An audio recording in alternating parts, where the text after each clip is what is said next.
So ayun, dadako po tayo ngayon sa ating testimony. Tinatawagan ko na po ang magbibigay sa atin ng testimony, si Sister Joyce Gunay. Palakpakan po natin ang buhay ng Diyos sa kanya.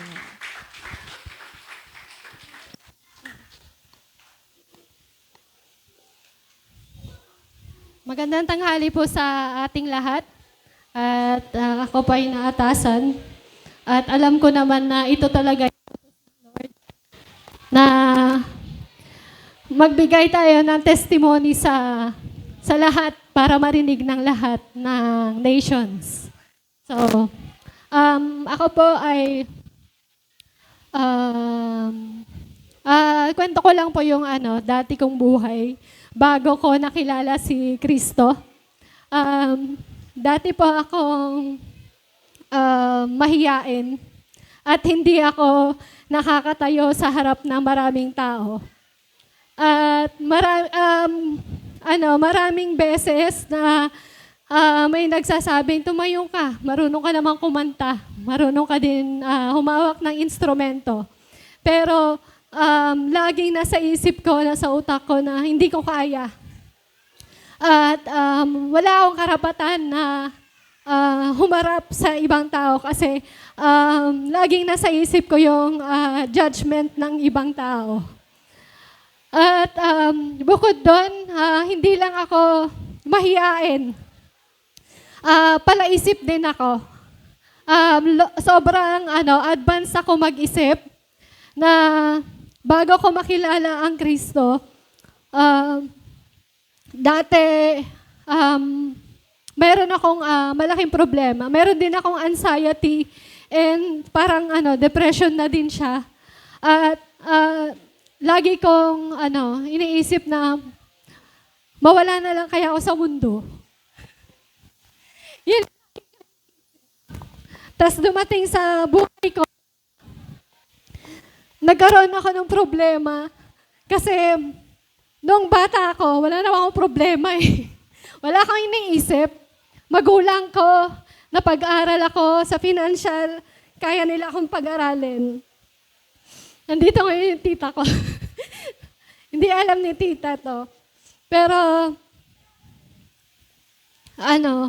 nung kinasal ako, doon ko naranasan yung magkaroon ng pagsubok sa buhay. Sobrang dami. Dami palang pagsubok pag may asawa ka na. Doon ko na,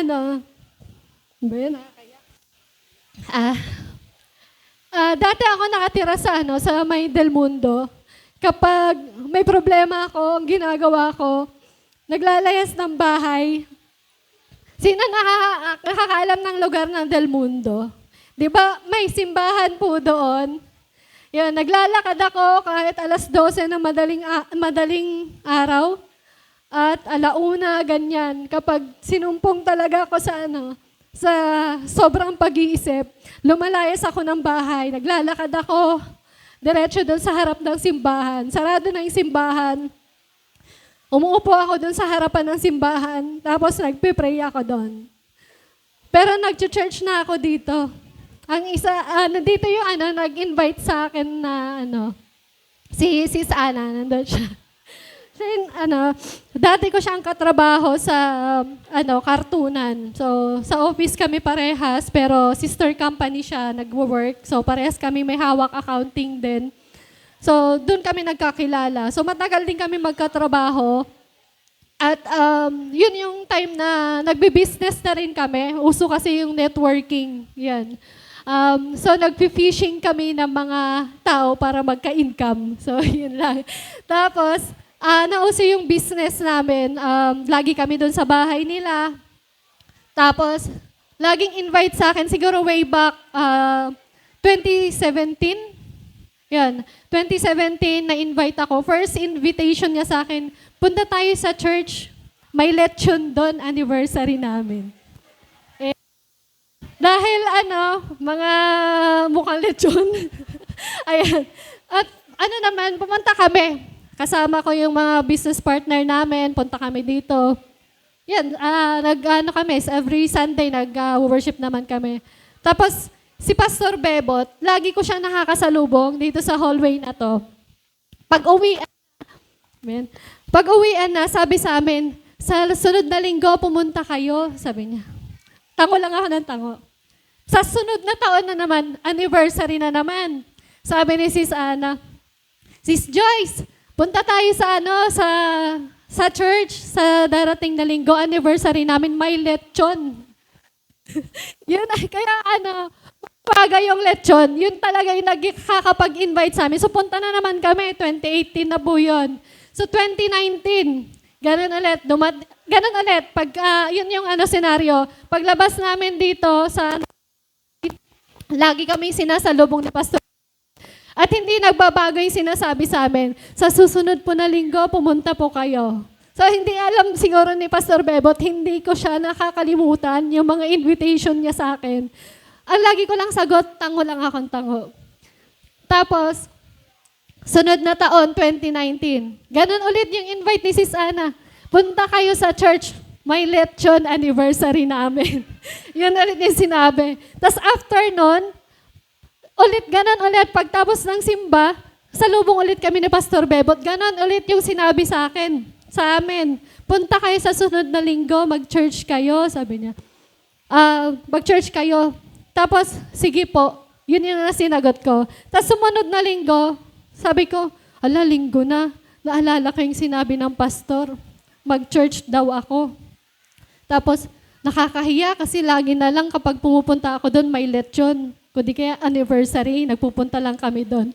So, yun na yung start na nag-church ako. Nung sumunod na linggo, pinaunlakan ko yung invitation ni Pastor Bebot. Talagang memorable sa akin yun. Kaya nung time na yon, parang gusto ko din gumawa ng kanta tungkol sa lechon. Kasi nagko-compose po ako ng song. Yun din yung isa sa pagbabago na binigay sa akin ng Lord na dati hindi ko kayang tumayo sa pulpito sa harap ng maraming tao, pero inalaw ng Lord na makatayo ako.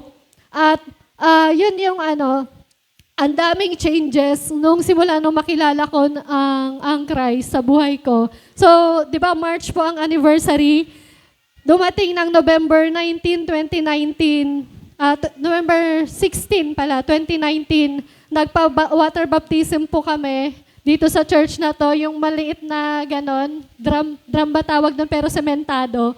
So doon, binaptize po kami. So thankful ako sa Lord na nakilala ko siya.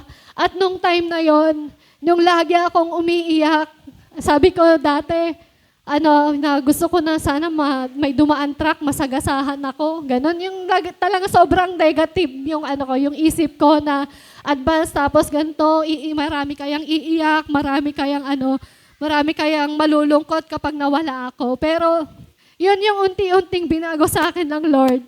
Ang sinabi sa akin ng Lord, mahalaga ka. Mahalaga ka. So, yun, yung grace ng Lord, sobra. Napaka-amazing ng Lord sa ginawa niya sa buhay ko.